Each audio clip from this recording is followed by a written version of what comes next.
내수는 무너지는데 11월 금리 인하 없다. 11월 28일이죠. 한국은행의 금융통화위원회가 개최가 됩니다. 과연 이 자리에서 기준금리가 어떻게 될까요? 지금 현재 기준금리는요, 10월 11일에 0.25%를 내려서 3.25%입니다. 시장에서는요, 한결같이 이야기하는 게 11월 28일에 금리 인하는 없다. 그냥 동결이다. 지금 시장은 그렇게 이야기합니다. 한국경제 이코노미스트 클럽에서 경제 전문가를 대상으로 설문조사한 것을 보면요. 응답자 19명 중에 16명, 16명이면 84.2%입니다. 기본적으로 금리를 안 올릴 거다. 동결할 거다. 3.25%로 결정될 거다. 이렇게 이야기하고 있습니다. 다시 말해서 2달 연속 금리 인하는 없다는 이야기죠. 그러면 올해 금리 인하는 없다는 이야기잖아요. 올해 금리 인하는. 올해 12월에는 금융통화위원회가 열리지 않습니다. 내년 가야지 금융통화위원회가 열리거든요. 그런데 지금 금리 인하는 안 한다고 하니까 이게 대출이 많은 사람들 입장에서는 아마 두렵다는 생각이 들 겁니다. 그만큼 말입니다. 금리 인하는요, 지금 시장에서는 안 한다고 이야기하지만 실물 경제에서는 하라고 난리를 치고 있거든요.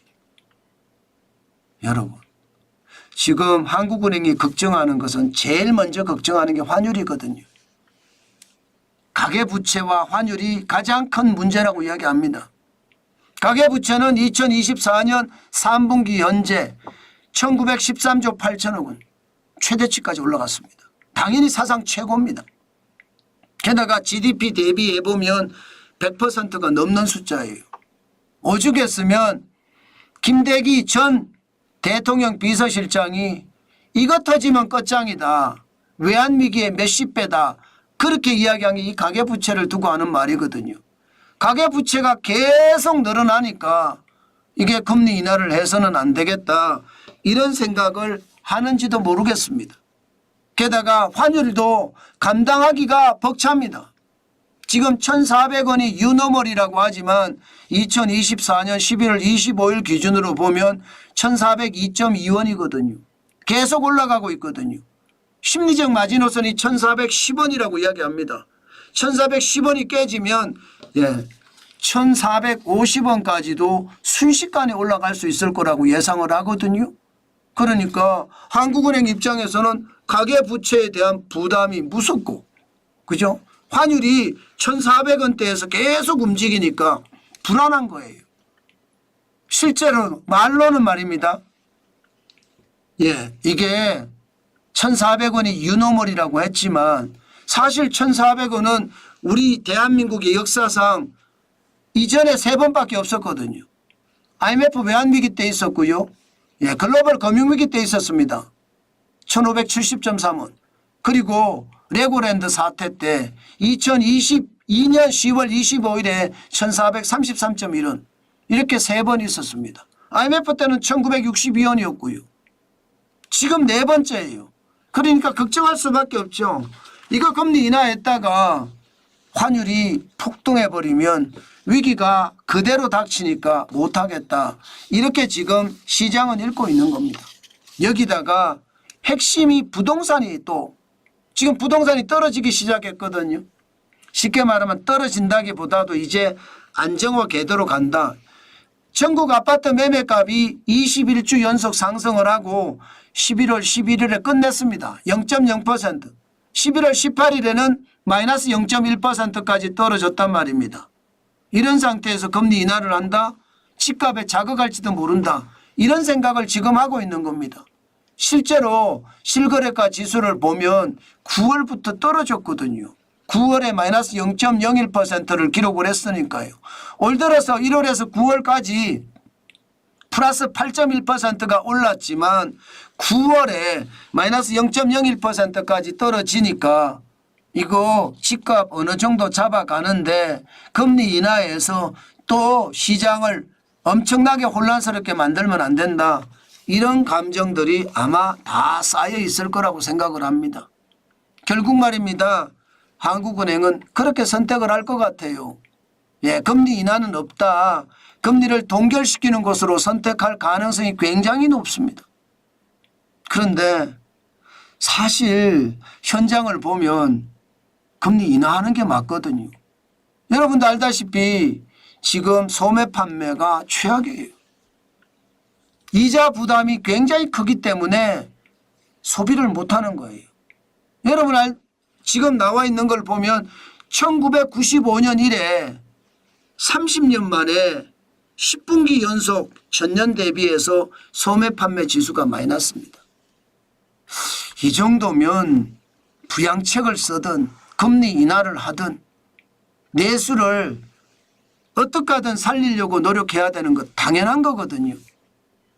참 진퇴양난에 빠졌다 이런 생각도 들지만 내수가 무너지는 것을 보니까 참 답답하네요. 이걸 보니까 다시 한번 한국은행이 금리를 좀 더 일찍 내렸었으면 그런 아쉬움이 듭니다. 금리 인하를 실기했다는 거잖아요. 적어도 이 지표에서 보면요. 금리 인하는 적어도요. 2023년 작년에 지금 가장 많이 떨어졌을 때가 마이너스 2.7% 3분기에 떨어졌거든요. 3분기에 앞서서 했어야 된다고 저는 보거든요. 그런데 그거를 놓쳤어요. 그 바람에 금리 인하 실기를 놓치는 바람에 지금 우리 경제가 더 나빠진 것은 아닌가 저는 그런 생각도 합니다. 어쨌든 올해는 더 이상 금리 없다가 방향 탑니다. 결국은 빚이 많은 사람들은 이자의 부담을 계속 더 질 수밖에 없다 이런 생각도 해보게 됩니다. 여러분 반드시 말입니다. 11월 12월 연말이 되면 정부가 돈이 없어요. 쥐어 짜내도 돈이 많지가 않아요. 상반기에 조기 집행을 하기 때문에. 그래서 올해 연말도 쉽지 않다. 연말 대목도 없을 가능성이 있다. 그 생각 꼭 하셔야 되고요. 내년에 1월, 2월, 3월은 좀 괜찮지 않을까 싶은데 그것도 예산이 국회에서 빨리 통과가 돼야 돼요. 그래야지 내년 1월, 2월, 3월도 생각해 볼 수 있는 겁니다. 예산이 늦장 부리잖아요.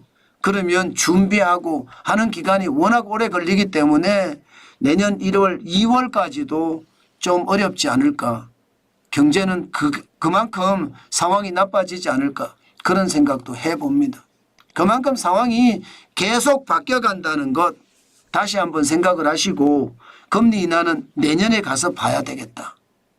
예, 그렇게 보면서 시장을 봐야 될 겁니다. 아마 한국은행 그런 생각을 할 거예요. 트럼프 행정부 2기가 들어서면 어떤 시기든 우리 경제가 더 나빠지니까 그때 2기가 들어섰을 때 금리 인하에 대한 생각을 더 해봐야 되는 것 아니냐 뭐 그런 것 지금 현재는 그렇게 보입니다. 그렇기 때문에 여러분 이자에 대한 대비 당연히 해야 되고요. 경기가 좀 더 침체될 거라는 각오 반드시 해야 되겠다. 그 말씀 오늘도 강조해서 드립니다.